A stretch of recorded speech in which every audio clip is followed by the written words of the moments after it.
ഇന്ത്യയും ഇറാനും തമ്മിൽ പതിറ്റാണ്ടുകളായി പല രീതിയിലുള്ള വ്യാപാര ബന്ധങ്ങൾ തുടരുകയാണ്.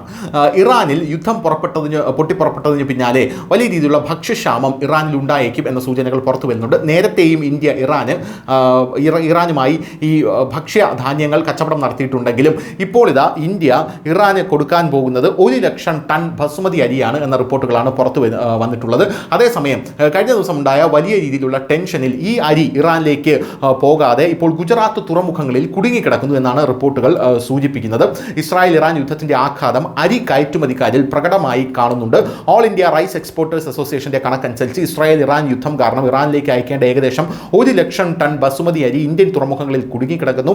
സൗദി അറേബ്യ കഴിഞ്ഞാൽ ഇന്ത്യക്ക് ബസുമതി അരിയുടെ രണ്ടാമത്തെ വലിയ വിപണിയാണ് ഇറാൻ.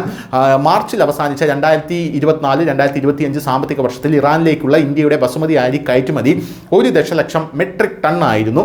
ഒരു പ്രധാന വ്യാപാര പങ്കാളിയായിട്ടുള്ള ഇറാനിൽ നിന്നുള്ള മൊത്തം ഇറക്കുമതിയിലെ 18 മുതൽ 20% കുടുങ്ങിക്കിടക്കുന്ന ബസുമതി അരിയാണെന്ന് അസോസിയേഷൻ പ്രസിഡന്റ് സതീഷ് ഗോയൽ സ്ഥിരീകരിച്ചു. ഗുജറാത്തിലെ കാൺല മുൻഡ്ര തുറമുഖത്താണ് മുഴുവൻ ബസുമതി അരിയും എത്തിയിരിക്കുന്നതെന്ന് ഗോയൽ പറഞ്ഞു. മിഡിൽ ഈസ്റ്റിൽ നടന്നുകൊണ്ടിരിക്കുന്ന യുദ്ധം കാരണം ഇറാനിലേക്ക് കയറ്റുമതി ചെയ്യുന്നതിന് കപ്പൽ ഇൻഷുറൻസ് പരിരക്ഷ ലഭ്യമല്ല.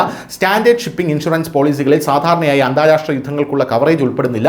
ഇതുമൂലം കയറ്റുമതിക്കാർക്ക് അവരുടെ സാധനങ്ങൾ കയറ്റുമതി ചെയ്യാൻ കഴിയില്ല. ഷിപ്പിംഗ് കാലതാമസവും പേയ്മെന്റ് അനിശ്ചിതത്വവും കാരണം കാര്യമായ സാമ്പത്തിക ബുദ്ധിമുട്ടുകൾ ഉണ്ടാകാമെന്നാണ് ഗോയൽ ഇപ്പോൾ സൂചിപ്പിക്കുന്നത്. ആഭ്യന്തര ബസുമതി അരി വിലയിൽ കിലോയ്ക്ക് 4-5 രൂപ വരെ കുറവുണ്ടായതായും അദ്ദേഹം ഇപ്പോൾ പറയുന്നുണ്ട്. ഇതുമായി ബന്ധപ്പെട്ട് ജൂൺ 30 കേന്ദ്ര വാണിജ്യ വ്യവസായ മന്ത്രി പീയൂഷുമായി ഒരു കൂടിക്കാഴ്ച നടത്താനും തീരുമാനിച്ചിട്ടുണ്ട് എന്ന റിപ്പോർട്ടും പുറത്തുവരുന്നു. News desk news India Malayalam.